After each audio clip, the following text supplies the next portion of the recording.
Red wine struck white marble with a wet, expensive slap, and the sound cut through the string quartet like a mistake nobody could unhear. Laughter followed anyway, easy, rehearsed, charitable in the cruelest way, while the stain spread in a thin vein across my father's foyer. The chandelier light made it shine like a wound dressed up as decor. A waiter dropped to one knee with a linen cloth blotting fast, as if shame could be managed the same way money was. Chevy Chase always smelled like polished wood and cut roses. That night, it smelled like perfume laid over warm bodies and the metallic sweetness of spilled wine. My sister's engagement party had been built for photographs. Silver trays gliding past, crystal towers trembling with champagne, a staircase that looked designed for people to pause and be admired. Melissa paused on it often. Her ring hand floated slightly forward, diamonds catching light like a second personality. Her smile never wavered. It didn't need to. In this house, she'd been trained the way I'd been trained, just for different missions. I stood near the edge of the crowd with a clutch pressed against my ribs. My blue dress was polyester, slick against my skin, too bright for my taste. It was the kind of dress people bought for women they wanted to keep decorative. Under it, the thin fabric clung to the heat of my body like a reminder. I didn't belong to this room's idea of success. My father's voice made sure everyone knew it. Richard Harper lifted his glass and let his laugh roll over the room like a command.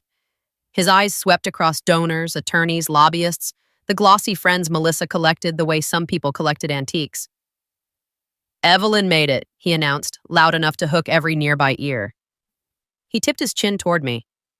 "She delivers meal kits in a van." The laughter came on time, like applause in a theater. A man in cufflinks snorted into his drink. A woman in pearls covered her mouth, delighted. Someone murmured, "How quaint," as if I were a hobby. Melissa's eyes found mine for half a second.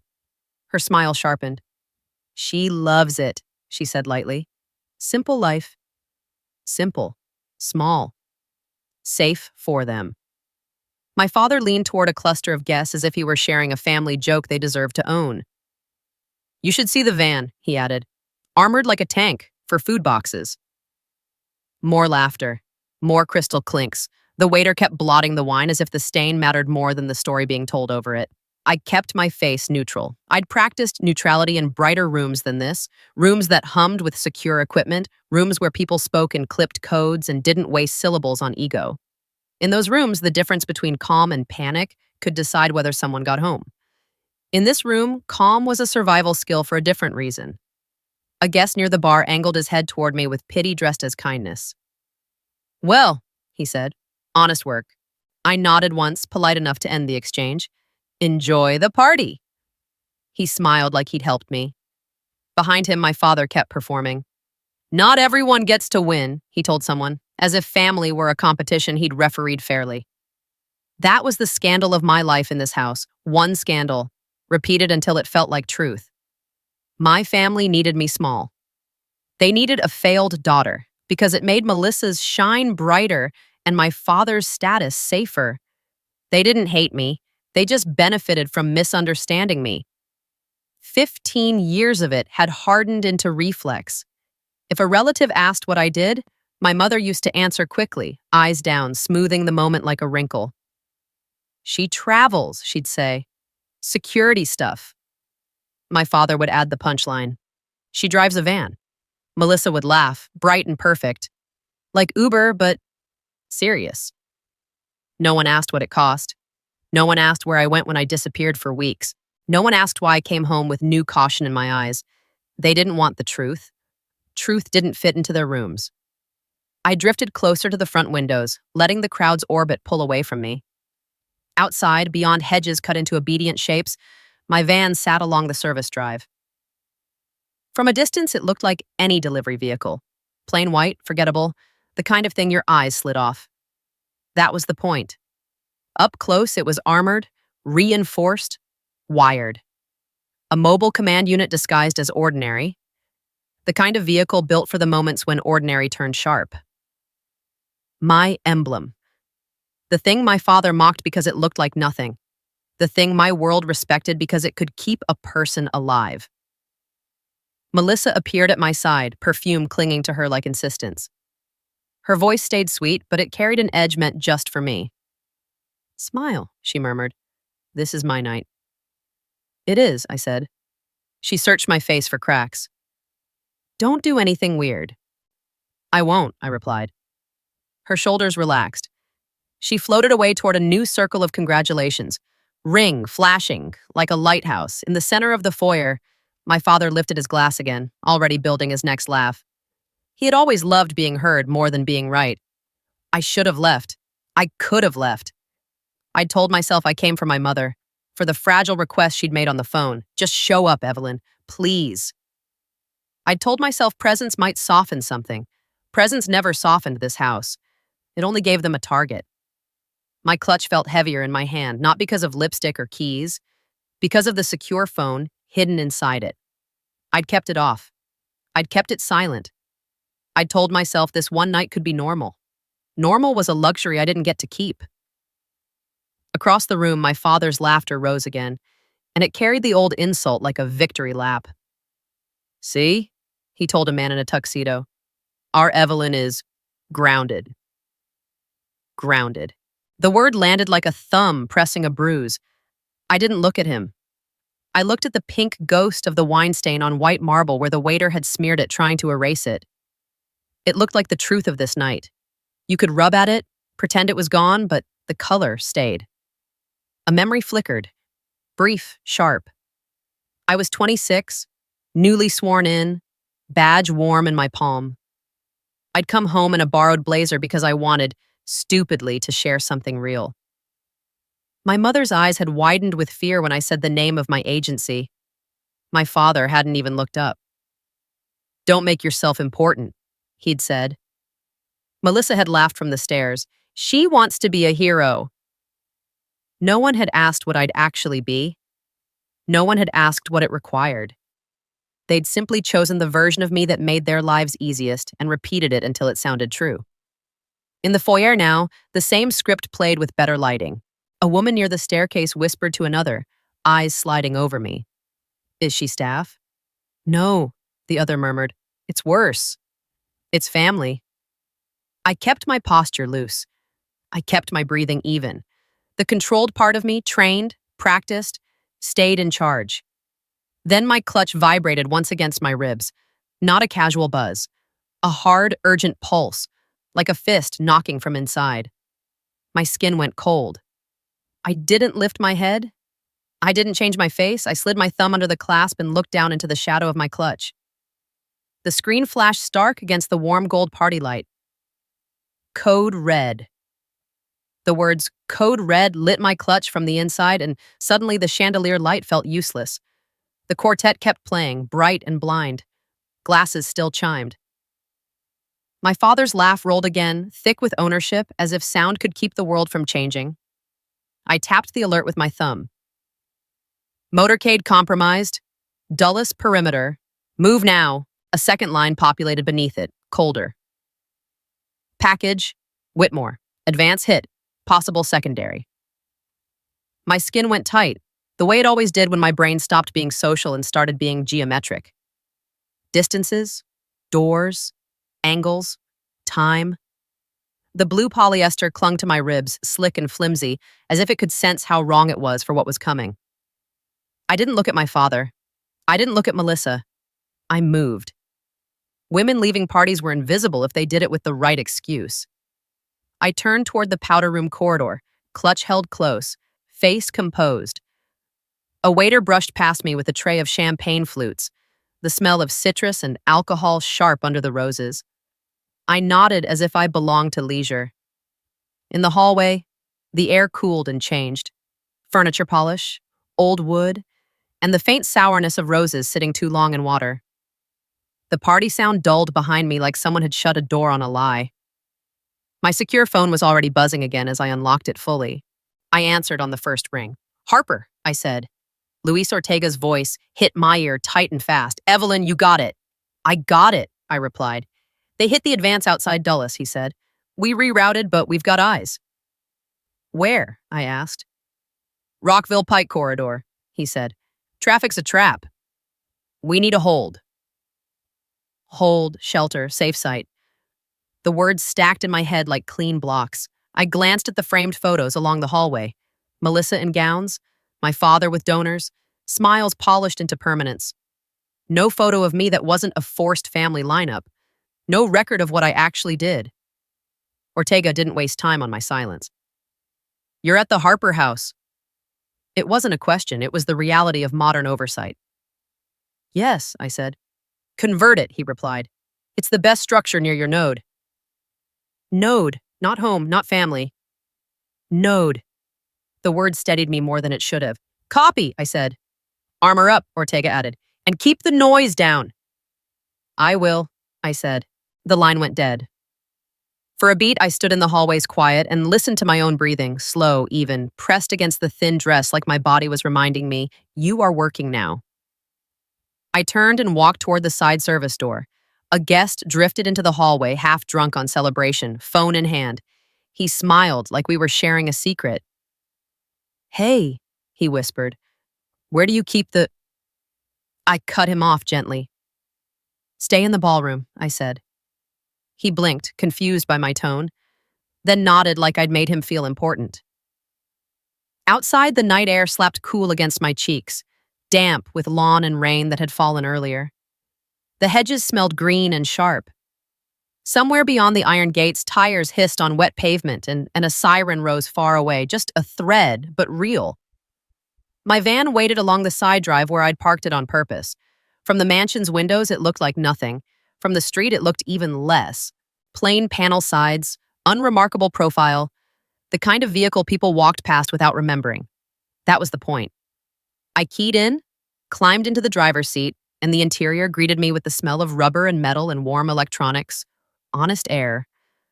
I popped the rear compartment. Kevlar lay folded flat, patient. I stripped the dress off fast, shivering once in the damp air. The fabric whispered as it slid down my arms, party softness falling away. I pulled the vest on and felt its weight settle across my ribs, firm and familiar. Then I put the dress back on over it, smoothing the skirt with hands that didn't shake. Blue polyester over armor. My life simplified into a silhouette my family would never understand. I clipped my badge inside the seam where it wouldn't flash, checked my side holster, tightened my hair. Then I brought the comms online. Screens woke. A low hum filled the cabin like a living thing. A map bloomed across a monitor, veins of road cutting through the dark. Dulles Perimeter, Rockville Pike, feeder routes, choke points. Threat overlays pulsed red where they mattered. I didn't feel fear. I felt timing. I rolled the van forward with lights off and parked it deeper into shadow, where it could see the drive without being seen from the street. Tires hissed softly on wet pavement. The mansion glowed behind hedges like a stage I was about to repurpose. I stepped back inside through the service entrance. The smell hit me again. Wine, perfume, warm meat, roses. The foyer light felt too pretty for this. My father's laugh rose over it, and for a second the contrast made my jaw tighten. He was still performing. He still believed the only thing that mattered was the room liking him. I moved to the security panel behind a framed landscape in the corridor, an old money hiding place for modern controls. I popped it open and started reassigning zones with the calm I'd learned in places that didn't forgive mistakes. Exterior sensors to armed, interior doors to controlled access, camera feeds prioritized to the drive. The panel beeped crisp and obedient. Footsteps approached fast. Melissa appeared at the corridor entrance like perfume, expensive, clinging, eyes narrowed, smile gone. "What are you doing?" she hissed. "Working," I said. Her lips curled. "Not tonight." I didn't look up from the panel. "Move." She stepped closer, voice sweet and sharp. "Dad's looking for you." "He'll cope," I said. Her eyes flashed. "Stop making everything about you." I finally lifted my gaze. "Stop pretending nothing matters." She stared like I'd spoken a different language. Then she tried a smaller knife, the one she knew would land in this house. "Go park your van," she said. I held her eyes for one calm beat. "Stay out of my corridors." I stepped past her without touching her shoulder and walked toward the foyer. The party noise swelled. Applause for a toast, laughter at something harmless, the quartet trying to keep the illusion alive. Guests stood in clusters, with glasses raised, faces warm, unaware that the world had changed outside their windows.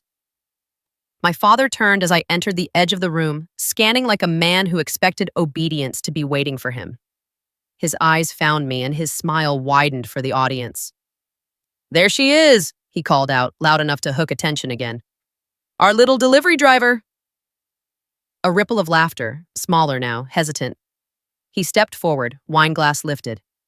Red stained his fingers from the earlier spill, a ridiculous detail that suddenly felt symbolic. He couldn't even hold his own performance cleanly. "Where'd you run off to?" he asked, smiling. "Need to check your boxes?" The room chuckled on cue. Melissa's fiancé smiled politely, confused. I kept my face composed. "Lock your doors," I said. My father blinked, the smile tightening. "Excuse me?" "Lock the doors," I repeated, quieter. His jaw clenched. "Don't order me?" I didn't argue. "It's not optional." The laughter thinned. A few guests glanced toward the windows. The quartet faltered for half a beat, then recovered, trying to play through the shift. My father lowered his voice, cutting. "You're embarrassing us." I met his eyes. "Sit down." The insult wasn't in my words. It was in the fact that the room heard command in my tone and believed it for the first time. A siren rose again outside, closer now, sharper, threading through the party sound like a needle.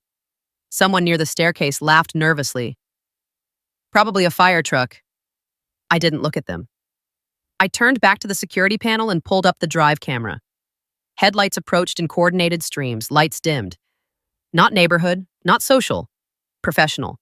My father drifted toward the window, confusion turning to irritation as he realized something had arrived that didn't need his permission.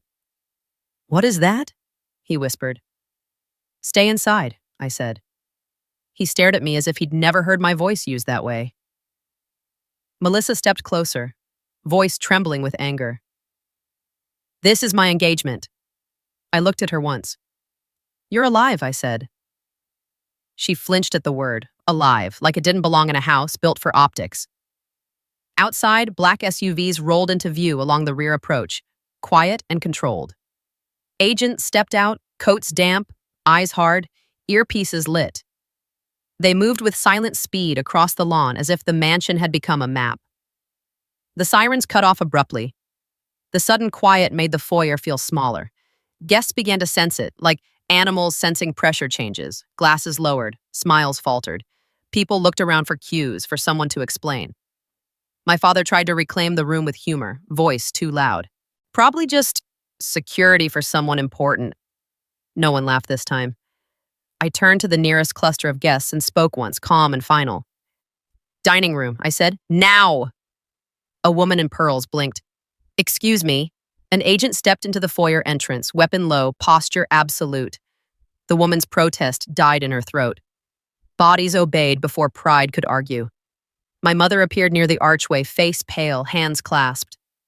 Her eyes found mine, and for once she didn't look away, she didn't speak. She just nodded faintly, as if something inside her recognized the truth, even if she'd spent years helping hide it. I moved to the library corridor, already planning angles, already converting space. The smell shifted as I walked. Less perfume, more old books, lemon polish, and the faint heat of electronics as my team's gear entered behind me. The mansion's front doors shut with a heavy sound, locks engaging like a verdict. Behind me, my father's voice rose one more time, sharp with disbelief and ego. "She drives a van," he insisted, as if repeating it could make this go away. I didn't answer him. Because outside, boots crossed wet grass, radios murmured, and power moved toward my father's house without asking if it matched his guest list. And in the pocket of my clutch, my secure phone pulsed again. Urgent, insistent, like the night was about to bite harder. The first boot steps crossed my father's lawn with the soft hush of wet grass, and the sound was louder than any applause this house had ever hosted. Black SUVs settled along the rear approach with lights dimmed, engines idling low.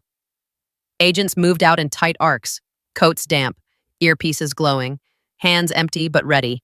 Their faces weren't curious, they were calibrated. Inside the foyer, people finally stopped pretending. Champagne flutes lowered. Smiles collapsed into uncertainty. The string quartet tried to keep playing, then faltered when the first radio crackled. Short, clipped, like a voice that didn't care what key the music was in. My father watched the agents appear in his doorway as if reality had offended him. "What is this?" he demanded, voice too loud. I didn't give him an explanation he could twist. "Dining room," I said. "Now." A woman in pearls blinked at me, offended. "We're guests." An agent stepped forward, posture absolute, and her protest died mid-syllable. The room understood authority when it wore a badge and carried no need for approval. Bodies began to move. Slowly at first, then faster when fear caught up. Chairs scraped, a heel clicked too sharply. Someone's phone slipped from their hand and hit marble with a small, humiliating smack. Melissa stood at the base of the staircase like a statue that had forgotten how to breathe. Her ring hand trembled slightly when she tried to hold it still. "This is my engagement," she whispered, the words meant for me but loud enough to leak into the room's hush. I looked at her once, and "Stay alive, I said. She flinched like the word didn't belong in her vocabulary. My mother appeared near the archway, pale, hands clasped. Her eyes found mine and stayed there longer than they ever had at my promotion ceremonies, longer than they ever had when my father told his jokes. She didn't speak. She just nodded faintly, like her body recognized truth even if her life had been built around avoiding it. My father stepped closer, wine glass still in his hand, red staining his fingers like a bad omen he refused to notice. "Evelyn," he snapped, "stop." I kept my voice low. "Sit down." His jaw clenched. "Don't order me." I didn't argue. Not optional. The insult wasn't my tone. It was the fact that the room listened. A detail lead cut through the foyer with 2 agents at his shoulders. He didn't glance at the chandeliers. He glanced at corners, exits, sightlines. His eyes landed on me and stayed there, reading posture like a file. "Agent Harper?" he asked. "Yes," I said. "Need a hold room," he said. "Interior. No street windows." "Library," I replied. He nodded once, then turned his head slightly. "Move." His people flowed. Mine followed. I walked them through the corridor lined with framed landscapes and expensive family photos that told a story with me edited out.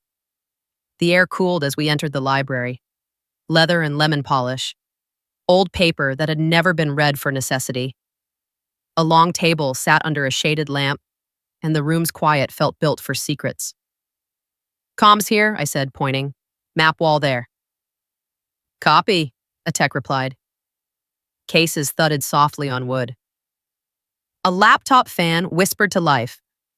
A small printer clicked awake, documentation arriving before my father could invent a new version. In my ear, Ortega's voice returned. "Harper, convoy is moving to your node." "ETA?" I asked. 3 minutes, he said. "They're hot." Hot meant they were visible. Hot meant someone had already tried to take them. I felt the Kevlar press firm against my ribs under the dress as I inhaled. The dress tried to cling. The armor refused. "Rear entry only," I said. "Front stays locked." "Good," Ortega replied. "No surprises." Surprises were what killed people. In my father's world, surprises were gossip. In mine, they were funerals. I moved back toward the foyer to control the other half of the building, the humans.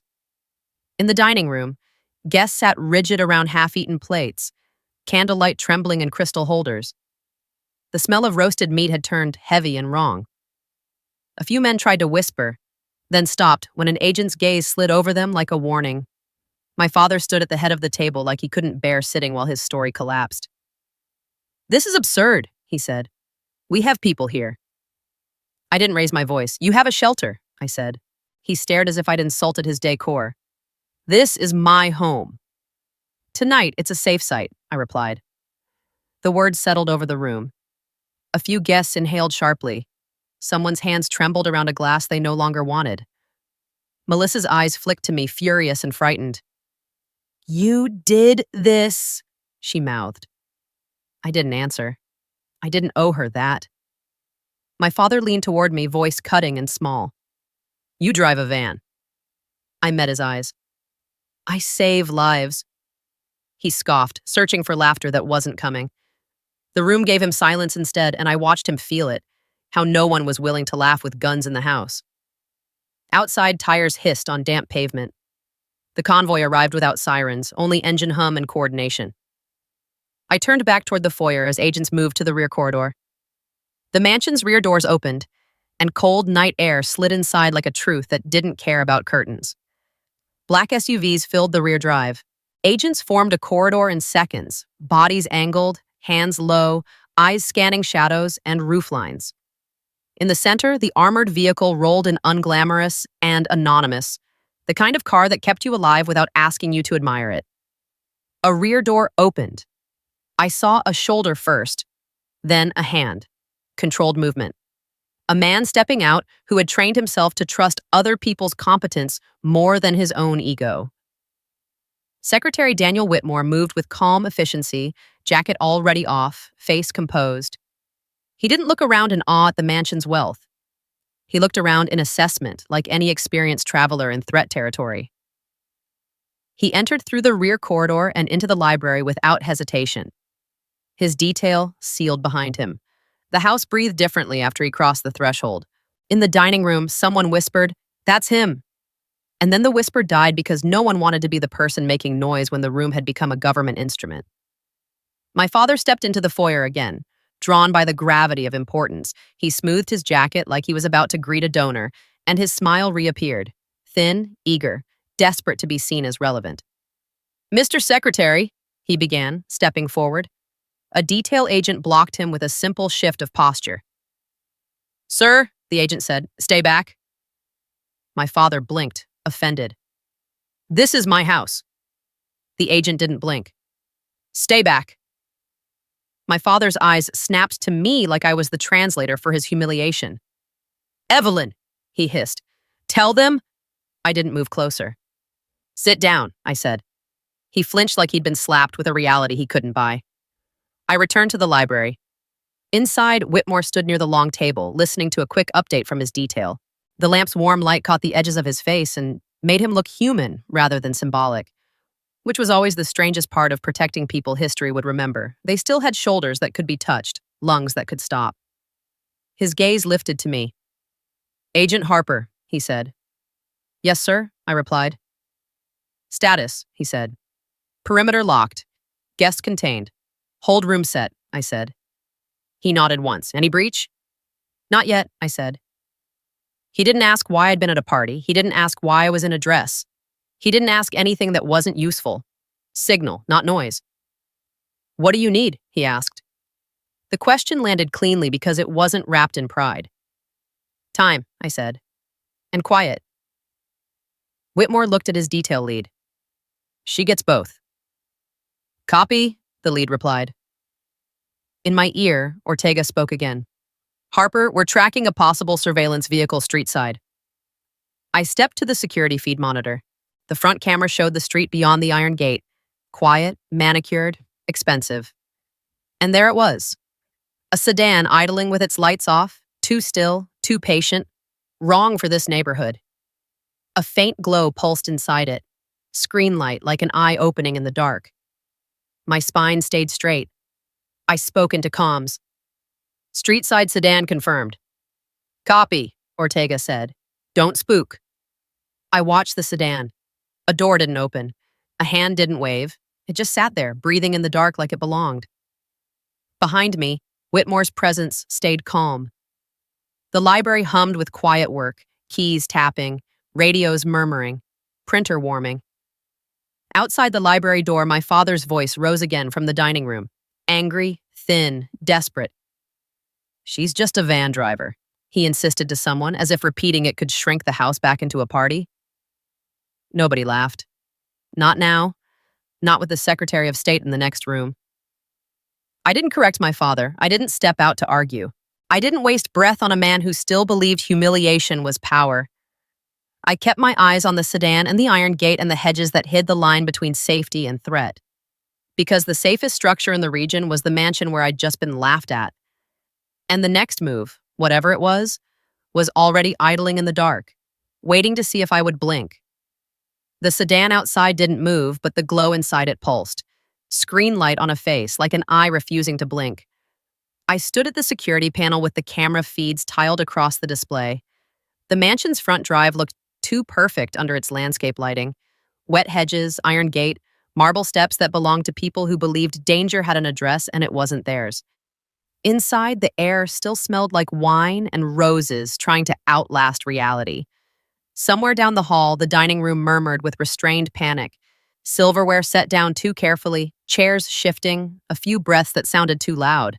In the library, the work hummed, keyboard clicks, a printer warming, radios murmuring in short bursts. The heat of electronics sat in the air like a quiet fire. Secretary Whitmore remained calm behind a closed door, and that calm wasn't arrogance, it was trust. My father didn't understand trust. He understood an audience. His voice rose from the dining room again, sharp with the kind of anger that always arrived when he couldn't buy control. "This is my house," an agent answered him evenly. "Sit down." I didn't turn. I kept my eyes on the front camera. The sedan's passenger door opened. A figure stepped out, hood up, posture casual, too casual. He walked toward the gate with the unhurried confidence of someone who'd already decided the world would yield. A gloved hand lifted, fingers hovering over the keypad. I didn't make an announcement. I didn't feed panic into the dining room like oxygen. I spoke into my comm, low and clean. "Front gate, one on foot." "Copy," came the reply. The figure pressed numbers, the keypad blinked red.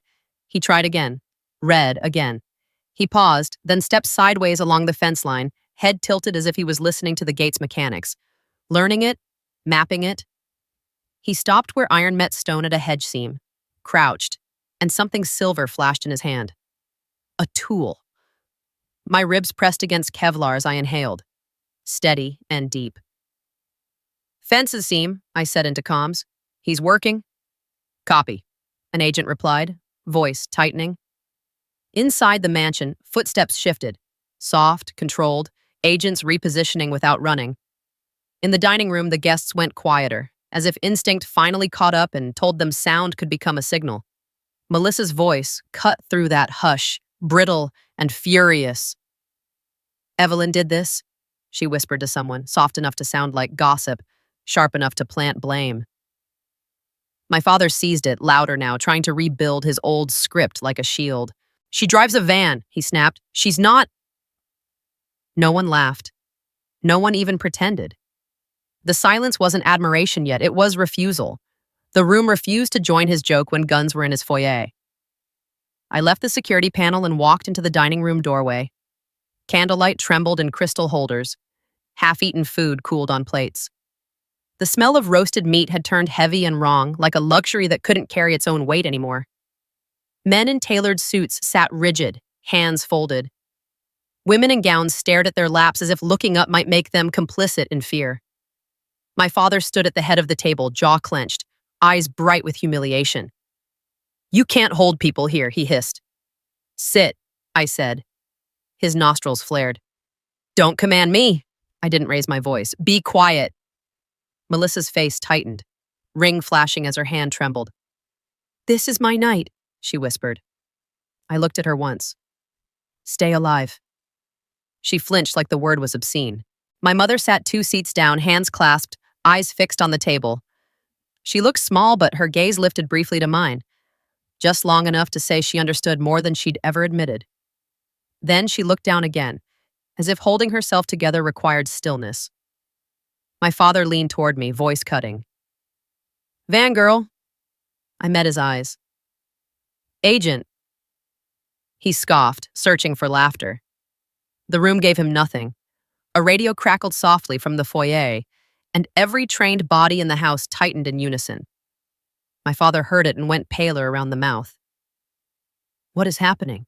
he whispered, suddenly smaller. I didn't soothe him with lies.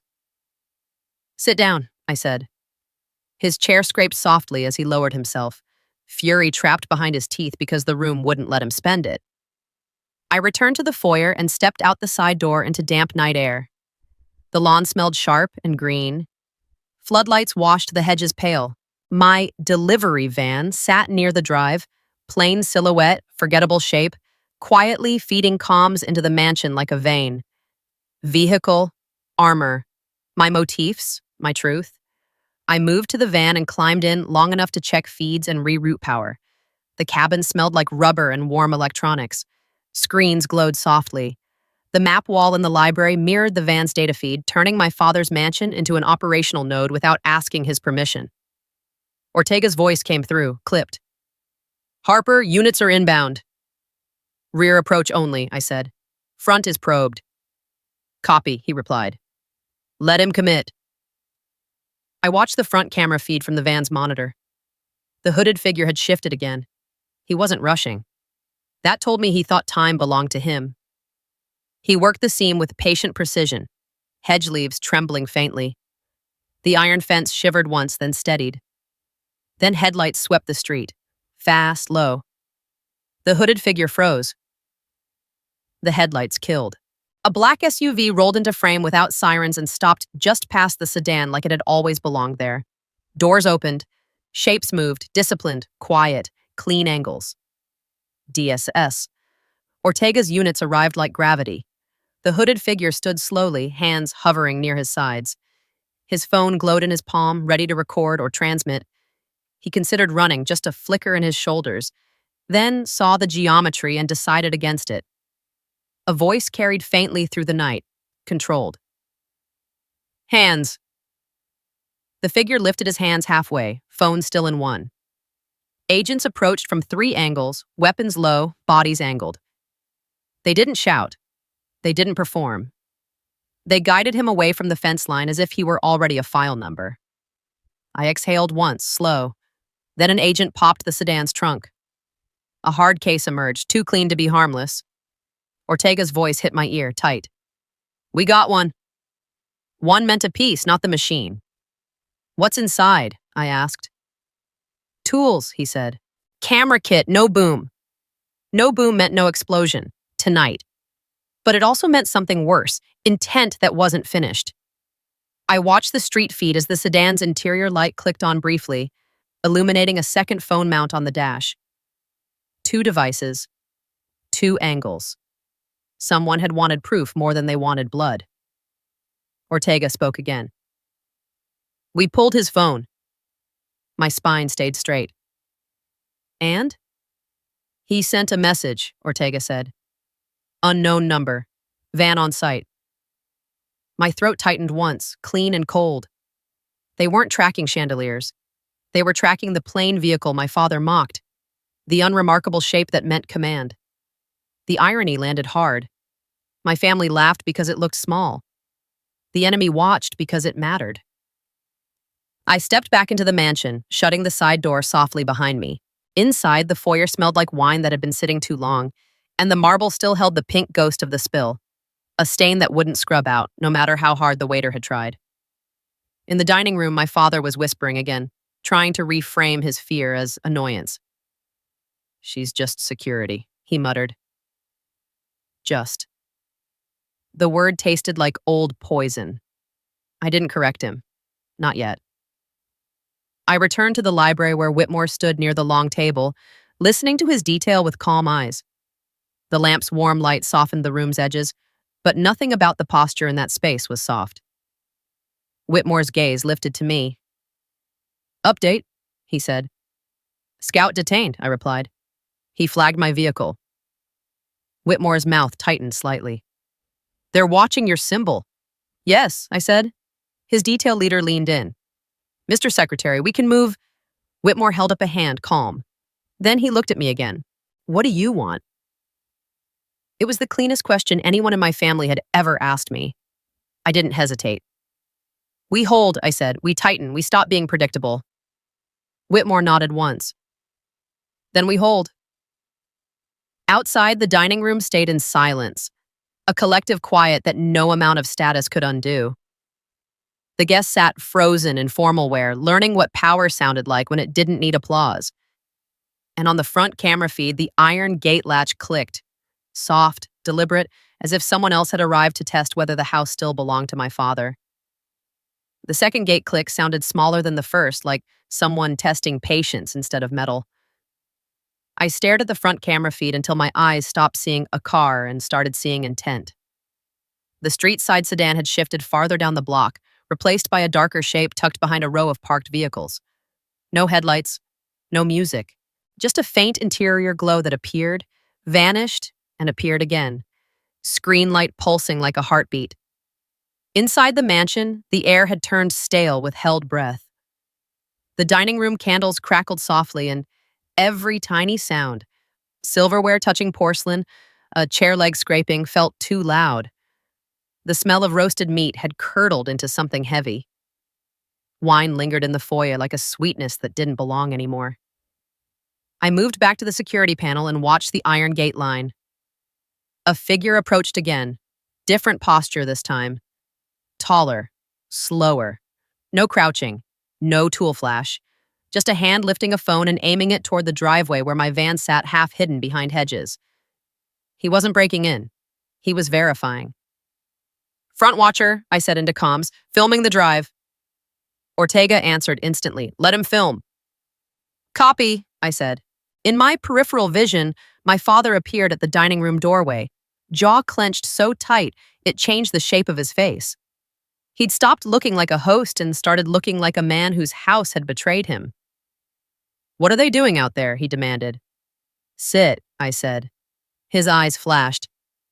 "Don't talk to me." I didn't raise my voice. "Be quiet." He stepped closer anyway, wine still staining his fingers. "This is my property." "It's a safe site," I said. That word hit him like a slap. Safe site. Not mansion. Not legacy. Not status. A tool. Melissa slid in behind him, voice tight and polished. "Dad," she whispered. "People will remember." My father's gaze snapped to the dining room table, to the guests frozen in gowns and suits, all of them watching him lose control without anyone laughing to soften it. He hated that more than danger. He leaned toward me, voice low and cutting. "You planned this." I held his eyes. "No." He scoffed. "You always wanted attention." I didn't blink. I wanted truth. His lips curled. "Van girl." I answered softly. "Agent?" He looked like he might spit something worse, then stopped when a detail agent shifted nearby. Calm posture, quiet authority. My father's rage stayed trapped behind his teeth because he couldn't spend it publicly now. I turned back to the cameras. Outside, the phone holder at the gate lowered his device and stepped away, disappearing back into the shadows. The movement was clean, too clean for curiosity. He'd gotten what he needed. I keyed my secure channel again. "Ortega, they confirmed the vehicle." Ortega's voice tightened. "Then they'll try a move." "Where?" I asked. "Unknown," he said. "But you're bait now." Bait. My van. My emblem. The thing my father mocked because it looked ordinary, and the thing the enemy watched because it mattered. I stepped into the library where screens glowed and fans whispered, the air warmed by electronics. Whitmore stood near the long table listening to his detail lead. He looked calm, but calm didn't mean relaxed. It meant disciplined. His eyes lifted to me. "Anything new?" "Verification pass," I said. "They're watching the drive." Whitmore nodded once. "Do you want to move me?" His detail lead leaned in, ready to argue, but Whitmore held up a hand, quiet control, and kept his gaze on me, not his ego. I thought of Rockville Pike. Open lanes, random headlights, civilians who didn't consent to being part of a protective operation. I thought of Dulles perimeter, choke points, predictable exits. I thought of this house. Thick walls, controlled corridors, a perimeter already locked. "We hold," I said. "We decoy outside." Whitmore's mouth tightened slightly in approval. "Do it." I stepped back out through the side door into damp night air. The lawn felt cool under my shoes, wet grass brushing my ankles. Floodlights washed the hedges pale, turning shadows into sharp shapes. My van waited like a quiet animal. I climbed in, the cabin smelling of rubber and warm circuitry, and brought the engine to life, low, controlled. The sound vibrated through the steering wheel into my palms, steadying. I rolled forward slowly toward the front drive where the gate camera would catch it. I stopped for a beat, long enough for watchers to believe I was preparing to leave, then turned and angled toward the rear lane instead, slipping back into deeper shadow. A story.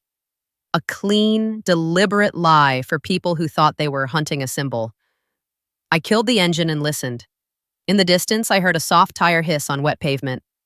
Not close. Not far. A vehicle repositioning. Responding. Good. I spoke into comms. Decoy set, van repositioned. Copy, Ortega said. Units are closing. I returned inside. The foyer was dimmer now, the chandelier still on, but feeling less like glamour and more like exposure. The wine stain on the marble had dried into a pink ghost, stubborn and visible. My father stood near it, staring at the stain as if he could glare it away. When he looked up, his eyes were bright with humiliation. This ends tonight, he said. I kept my voice calm. It ends when it's safe. He swallowed, then tried a softer tactic, dangerous in its gentleness. Evelyn, he said, think about your sister. Melissa hovered behind him, face pale, eyes sharp. For once, she didn't look triumphant. She looked threatened. I didn't look at Melissa. I looked at my father. Think about the secretary, I said. My father flinched at the word. Secretary. A status he could understand. He stepped toward the library corridor like he meant to barge in, to reclaim relevance through proximity. A detail agent moved in front of him with a simple shift. No hand on a weapon, no theatrics. Just a wall. Sir, the agent said, do not enter. My father's smile tried to form. It failed. I need to speak with him. Sit down, the agent replied. My father's face flushed. This is my— Sit down, the agent repeated. Same tone, same finality. The dining room guests watched, and I felt the room's collective judgment turn from me to him. The house had always been my father's stage. Now it was refusing his script. A radio crackled from the foyer agent's shoulder. Street movement, a voice said. 2 vehicles. Slow approach. Mini-turn, I pivoted to the security panel.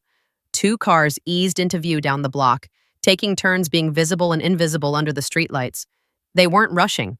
They were positioning. The way predators did when they'd already decided what they wanted. My fingers moved across the panel controls. I didn't overcorrect. I didn't chase. I just tightened. Lock internal, I said into comms. No one moves rooms. Copy, came the response. In the dining room, a woman in pearls whispered, Are we in danger? No one answered her. My father heard the whisper and snapped, No, too fast, too loud, desperate to sound in control. The agent by the dining room doorway didn't look at him. He looked at me. I nodded once. The agent raised his voice slightly, still calm, but audible. Everyone remains seated, he said. This is for your safety. The room obeyed. My father stared at the table as if it had betrayed him by listening to someone else. Melissa leaned into his ear, voice sharp. Fix it. My father's eyes flicked to me, then away. He couldn't fix this. He could only watch. I stepped back into the library. Whitmore's detail lead was mid-update, voice low. Whitmore listened, then looked at me again. They're still out there, he said. Yes, I replied. His gaze drifted toward the doorway, toward the muffled dining room, toward my father's house full of people who'd laughed at me minutes earlier. Your family, he said quietly. I kept my face controlled. They like simple stories. Whitmore held my eyes for a beat, then nodded as if he understood exactly what that meant. Not tonight, he said. Outside, a faint metallic sound carried through the mansion, soft, deliberate. Not the gate latch this time. Something closer. Like a hand testing the outer fence line again. I turned back toward the security feeds, and the front camera flickered once, as if the night itself had leaned in to watch. My phone vibrated against my palm with a new message, and my stomach went cold with timing. Rear line probe, now! My secure phone pulsed again, harder this time, like the night had leaned close and whispered directly into my bones. I didn't run. Running made noise. Noise made mistakes.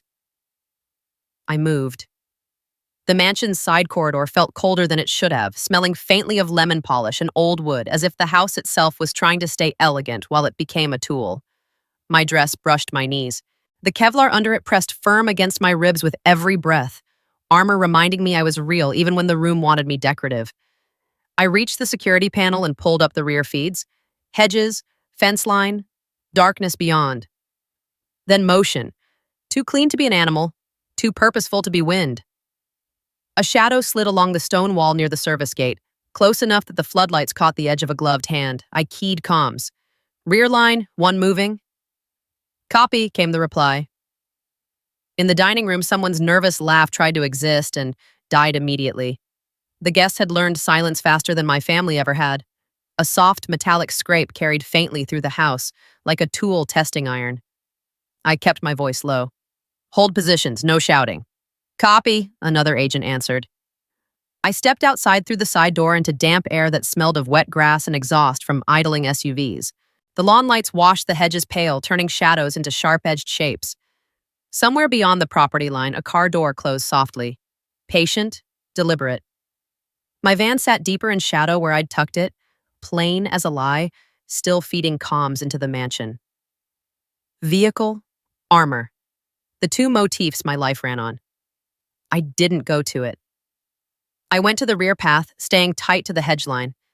My shoes sank slightly into soft ground. The night pressed humid against my face. A DSS agent met me at the corner, eyes hard, voice barely above a breath.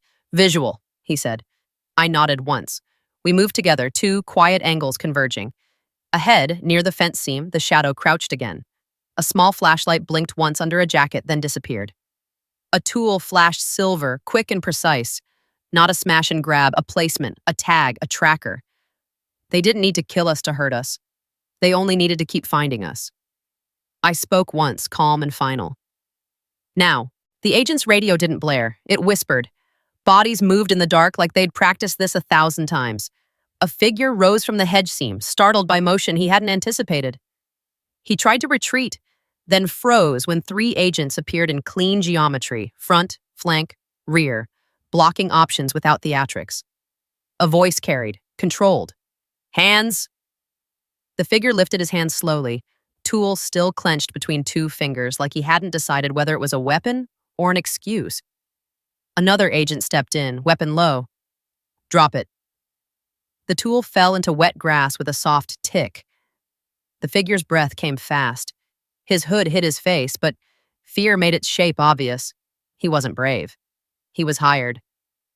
The agent guided him away from the fence line with firm hands. No violence, just inevitability. A second team swept the seam and found what he'd been trying to place. A small black puck, adhesive backing exposed, slick with humidity. A tracker. I stared at it for 1 beat too long. Because my father had spent years calling my van a joke, while strangers in the dark hunted it like a signal flare. Ortega's voice hit my ear, tight. Harper, you got contact? Rear probe detained, I said. Tracker recovered. Good, Ortega replied. Second team is sweeping street. I exhaled once, slow. Copy. A faint clink came from inside the mansion, glass meeting wood, some guests setting a drink down with trembling hands. The sound made the whole night feel thin. I turned back toward the house. Through the tall windows, I saw the dining room's candlelight trembling. Figures sat rigid, faces pale. My father stood again. Of course he did, trying to look taller than fear. I stepped inside and shut the side door, softly behind me. The foyer smelled like old wine and perfume that had lost its charm. The marble still held that pink ghost stain where the waiter had tried to erase the first spill. Under the chandelier, it looked like a wound the house refused to forget. My father's voice snapped from the dining room doorway. What was that? Sit, I said. He flinched at the tone more than the danger. Don't sit, I repeated. He sat, furious, because the room listened to me now. Melissa stood behind his chair, eyes bright, mouth tight. Her ring flashed when her hand shook. Fix this, she whispered to him. My father tried anyway. He leaned forward, voice low and cutting. Van girl. I answered softly. Agent. He scoffed, but there was no laughter to catch him. Only the candle crackle. Only the quiet presence of people with radios and purpose. Then the library door opened. Secretary Whitmore stepped into the foyer with his detail, calm in a way that made everyone else feel noisy. His suit jacket was back on, his tie was straight. His face carried that controlled fatigue of a man who'd survived something close. The dining room guests rose halfway without meaning to, status reflex, then froze because no one had told them what was allowed anymore. My father shot to his feet, smoothing his jacket like he was greeting a donor. "Mr. Secretary." Whitmore didn't look at him, not even once. He walked past my father as if my father were furniture. Silence fell so completely I could hear the faint hum of the library printer cooling down. Whitmore stopped near the center of the foyer and scanned the room, faces pale, eyes wide, mouths closed around all the words money normally bought. Then he looked straight at me. I stood near the archway in my blue dress, Kevlar firm beneath it, hands steady at my sides. I felt the weight of my badge hidden under fabric. I felt the damp air clinging to my hairline. I felt the whole house waiting to see which story would win. Whitmore crossed the distance without haste and placed his hand on my shoulder. Firm, grounding, unmistakably public. My father's breath hitched. Melissa went very still. Whitmore spoke clearly, not loud, not theatrical, just certain. "Agent Harper is the reason I'm alive." The sentence detonated without noise. It didn't spark applause. It erased the room. My father's wine glass slipped from his fingers and shattered on the marble with a sharp, clean crack. Red spread across white stone again, blooming fast, the color too honest to ignore. No one moved. No one spoke. The silence wasn't polite now. It was judgment. I didn't step forward. I didn't gloat. I didn't give a speech.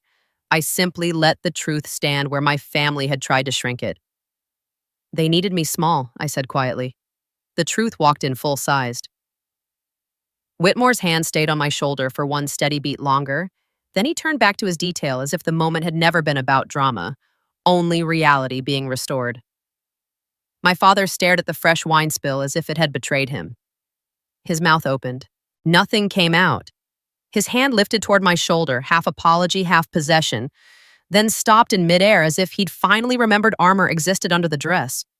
Dawn arrived like a verdict, thin gray light seeping through the tall windows, flattening the mansion's gold into something ordinary. The foyer smelled like old wine and lemon polish, and the marble held 2 red blooms now, 2 stains no linen cloth could erase. Somewhere deeper in the house, a guest coughed softly, embarrassed to exist. Radios murmured in low, clipped bursts, and the quiet hum of electronics felt louder than the chandelier ever had.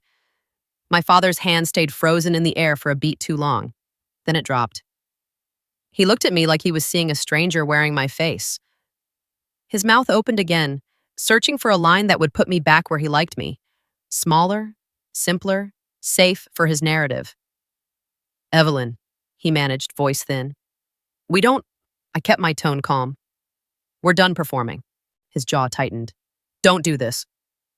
2 words, 8 years of habit packed inside them. I didn't raise my voice. "Sit down." He sat because the room didn't belong to him anymore. Secretary Whitmore moved back toward the library with his detail. Hand off my shoulder now, the public truth already delivered.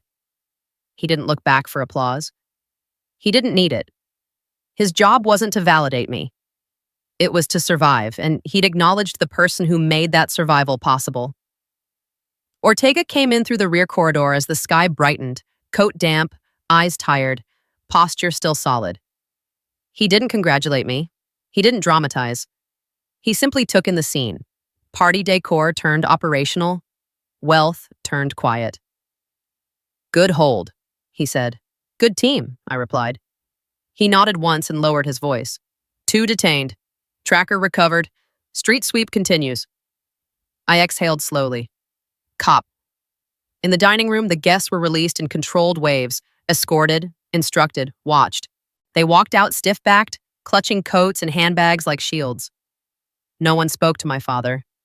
No one asked him where the champagne went. They avoided his eyes the way people avoided a man whose authority had evaporated in public. Melissa passed me on her way out, ring still flashing, like it couldn't accept the night had changed its meaning. Her face was pale, lips pressed tight. She stopped, just half a second, and tried to find a blade. "You enjoyed it," she whispered. I looked at her, calm. "I enjoyed him alive." Her eyes flickered. Anger, shame, something like grief for the story she'd been promised. Then she turned away and disappeared into the gray morning.